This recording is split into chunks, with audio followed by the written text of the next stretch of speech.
నమస్తే అండి. నరసింహారెడ్డి గారు, ఇందాక రామ్మోహన్ రావు గారు చెప్పినట్టు గతంలో కాంగ్రెస్ ఏడ్చింది, ఇప్పుడు బీఆర్ఎస్ ఏడుస్తుంది అన్న విషయానికి గుర్తించి చెప్తున్నాను. యాక్చువల్గా బీఆర్ఎస్ ఇప్పుడు రాజకీయ నైతికత లేదు, ఈ తీర్పు కరెక్ట్ కాదు, ఈ రాజకీయ నైతికత లేదు అనే అంశం మీద కొంతమంది ప్రశ్నిస్తున్నది. గతంలో 10 ఏళ్లలో బీఆర్ఎస్ ఇలాగే 30 మందికి పైగా ఎమ్మెల్సీలతో పాటు ఇలాగే కండువాలు మార్చింది. అలాగే అప్పుడు కూడా ఇలాగే స్పీకర్ కాలయాపన చేస్తూ అనేక సంవత్సరాలు దీన్ని పొడిగిస్తే ఎటువంటి తీర్పు తీసుకోలేదు. ఇలాంటి పార్టీ మళ్ళీ రాజకీయ నైతికత గురించి మాట్లాడుతుంది అని అంటున్నారు. ఏమంటారు దీని గురించి? ముందుగా ప్యానెల్లో పాల్గొంటున్నటువంటి రామ్మోహన్ రావు గారికి, అదేవిధంగా రాజేందర్ గారికి, అదేవిధంగా రహీం గారు, ముఖ్యంగా మెగా 9 టీవీ వీక్షకులకు నమస్కారం తెలియజేస్తా ఉన్నాను. ఈరోజు ఏదైతే స్పీకర్ గారు నిర్ణయం తీసుకున్నారో, ఏదైతే స్పీకర్ గారు తీర్పు ఇచ్చిర్రో, ఇందాకనే రామ్మోహన్ రావు గారు అన్నట్టు అత్యంత దుర్మార్గమైనటువంటి విషయం అది. అది పూర్తిగా అప్రజాస్వామికం.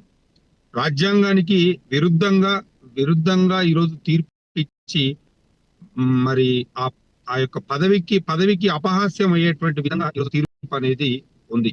చట్టాన్ని కూడా కూని చేసేటువంటి పరిస్థితి ఈరోజు స్పష్టంగా కనిపించింది.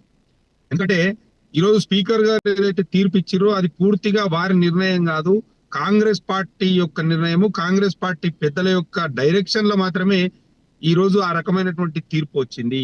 రాహుల్ గాంధీ గారు ఏదైతే ఫిరాయింపుల చట్టం గురించి మాట్లాడిరో, ఎవరైతే ఒక పార్టీ నుండి బీఫామ్ ద్వారా గెలిచిన వాళ్ళు పార్టీ మారితే వెంటనే వాళ్ళను ఆ డిస్మిస్ చేయాలి, వాళ్ళ యొక్క సభ్యత్వాన్ని రద్దు చేయాలని చెప్పి మాట్లాడిన వాళ్ళు మరి ఈ రోజు ఈ రకమైనటువంటి తీర్పు వస్తే వాళ్ళు ఏ రకంగా స్పందిస్తారో మనం అందరం కూడా చూడాలి. ఎందుకంటే ఇది వాళ్ళు ఖచ్చితంగా వాళ్ళ డైరెక్షన్ లో వచ్చినటువంటి తీర్పు మాత్రమే. ముఖ్యంగా ఏదైతే దానం నాగేందర్ గారి విషయంలో ఉన్నదో, బిఆర్ఎస్ పార్టీ నుంచి ఎమ్మెల్యేగా పోటీ చేసి తర్వాత కాంగ్రెస్ పార్టీ నుంచి బీఫామ్ తీసుకొని ఎంపీగా పోటీ చేస్తే అంత స్పష్టంగా అతని కేసులో ఉంటే కూడా దానిపైన కూడా టెక్నికల్ గా ఫిజిబిలిటీ లేదు, టెక్నికల్ గా కొంత స్పష్టత కరువైందని చెప్పి క్లీన్ చిట్ ఇవ్వడం అనేది దుర్మార్గమైనటువంటి పరిస్థితి ఈరోజు. ఎందుకంటే పూర్తిగా అప్రజాస్వామికం. వాళ్ళు ఏదైతే రాహుల్ గాంధీ గారు తుగ్గుడలో మాట్లాడిరు, ఏదైతే పార్టీ ఫిరాయింపుల నిరోధక చట్టం గురించి మాట్లాడి, మరి ఈ రోజు ఏం మాట్లాడతారు, ఈ రోజు ఏం చెప్తారు? ఈ రోజు ఏదైతే వాళ్ళు ఈ దుర్మార్గమైనటువంటి చర్య తీసుకుంటున్నారో, సమాజానికి ఏ విధమైనటువంటి సమాచారాన్ని ఇవ్వబోతారో ఒకసారి మీ ద్వారా నేను వాళ్ళని అడుగుతా ఉన్నాను. ఇందాక మీరు అడిగినట్టు బీఆర్ఎస్ పార్టీ చేసింది, మరి ఇప్పుడు కాంగ్రెస్ పార్టీ చేస్తున్నది తప్పేముంది అని మీరు అంటున్నారు.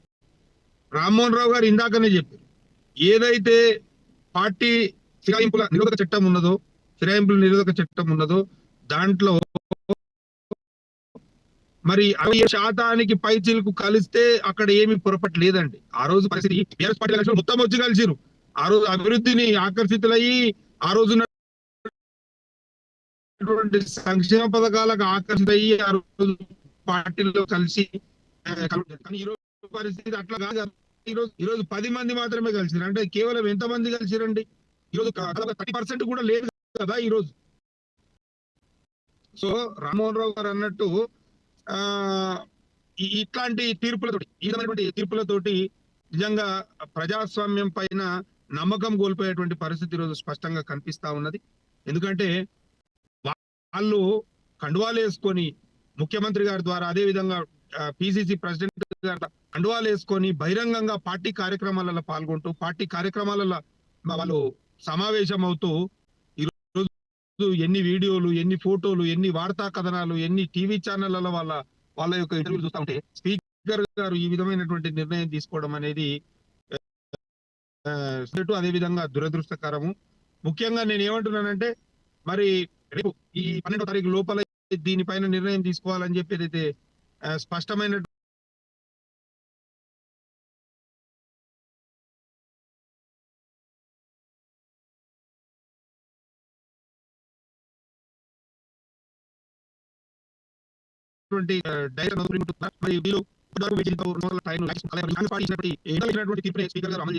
జరిగింది. ఇది నిజంగా రాజ్యాంగ విరుద్ధం, అదేవిధంగా చట్టాన్ని కూడా కూని చేసినటువంటి పరిస్థితి అని చెప్పి మీ ద్వారా నేను తెలియజేస్తా ఉన్నాను. ముఖ్యంగా ఇంకోటి ఏంటంటే, ఈరోజు కాంగ్రెస్ పార్టీ అవలంబిస్తున్నటువంటి విధానం కానివ్వండి, కాంగ్రెస్ పార్టీ అమలు చేస్తున్నటువంటి ఈ ఈ యొక్క విధ్వంసకరమైనటువంటి వాతావరణాన్ని ప్రజలు పూర్తిగా గమనిస్తా ఉన్నారు. ప్రజలు పూర్తిగా సమాధానం చెప్తారు. ఖచ్చితంగా సమాధానం చెప్పేటువంటి రోజు కూడా దగ్గరలోనే ఉంది. ప్రజలు తిరగబడేటువంటి రోజు కూడా దగ్గరలోనే ఉంది. అదే విధంగా ఏదైతే ఫిరాయింపు చేసిరో ఎమ్మెల్యేలు వాళ్ళ పరిస్థితి చూస్తే కూడా చాలా బాధగా ఉంది.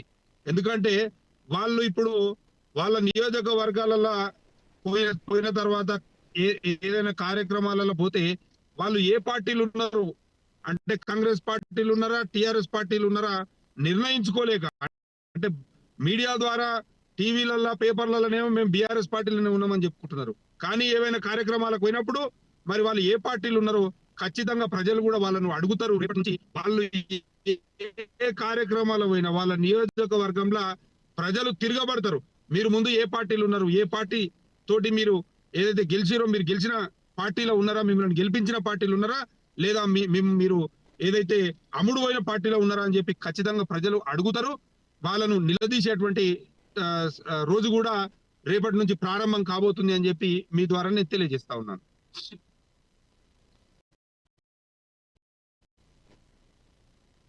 హలో రహీం గారు, హలో.